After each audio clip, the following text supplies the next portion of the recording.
I got in my first car accident when I was 16. I had just gotten my license and I was driving home when a car pulled into the intersection and bang, it hit me. It happened that quick, bang.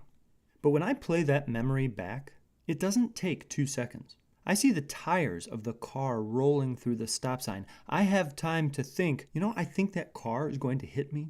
I see the right-hand corner of the hood crumple up like tinfoil. I see the red paint flake off and drift into the air. I can see all of that, like it's happening in slow motion. In my memory, that experience takes 10 seconds. But why? Why did that memory play back longer than the actual time it took?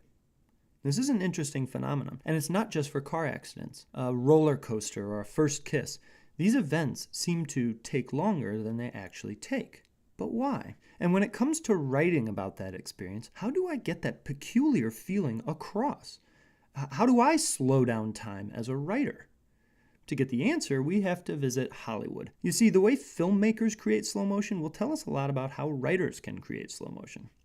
First, let's remember how film works. When the camera turns on, it's not recording motion. It's taking lots and lots of individual pictures.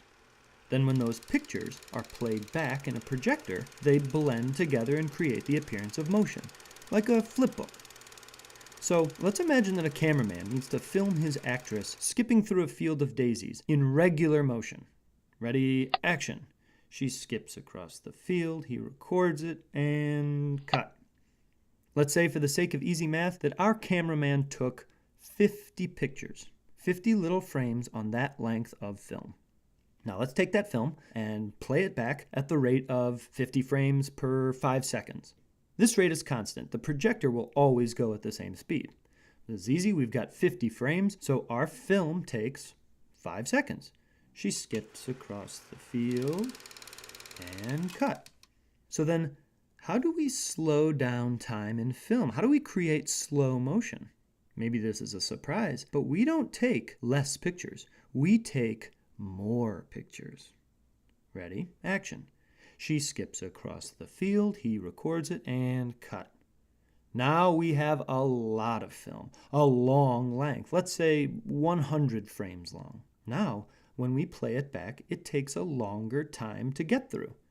And there's the actress in slow motion, skipping through the field of daisies. Which brings us now to writing. When you're writing a narrative, you may want to use slow motion in one of your scenes. It's a cool effect, just like it is in Hollywood, and it draws the reader's attention to important moments. Well, here's how you do it. You see, when we read, our brain makes the words into pictures, and the pictures blend into action. So what we read is what we see in the time it takes us to read it. For example, imagine you're writing a narrative about your game-winning free throw in the championship game. Here's a moment as a writer that you might want to slow down time to really capture the second-by-second tension produced by the scene. You concentrate, you put the pencil to paper, you really want to slow down time. You write, "I shot the ball in the hoop. Time slowed down, then we won." To read that takes 2 seconds. Therefore, your reader imagines a scene that takes 2 seconds. Ball goes up, comes down, done. See, even though you wrote "time slowed down," you didn't achieve that effect for your reader. Just saying it doesn't make it happen. Now let's take what we know about film, time slows down with more pictures, and try again. This time, write a lot more. I bent my knees and held the ball loosely. Letting the ball bounce on the floor once more, I gathered my thoughts. This was the moment. My right arm extended as I released the ball with a gentle flick. It rotated slightly as it arched toward the rim. I held my breath.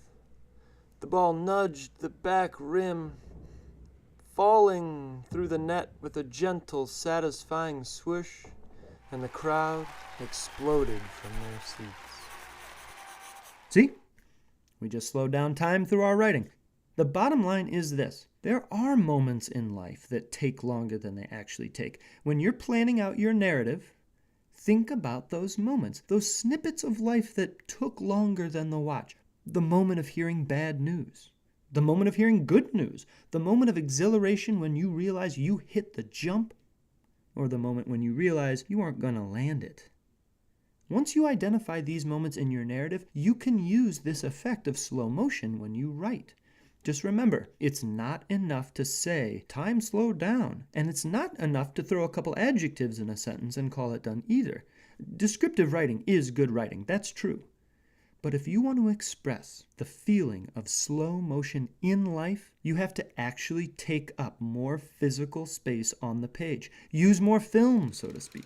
In doing so, you will create tension and keep your reader interested. And that way, the next time you write, you'll control the camera of your own writing.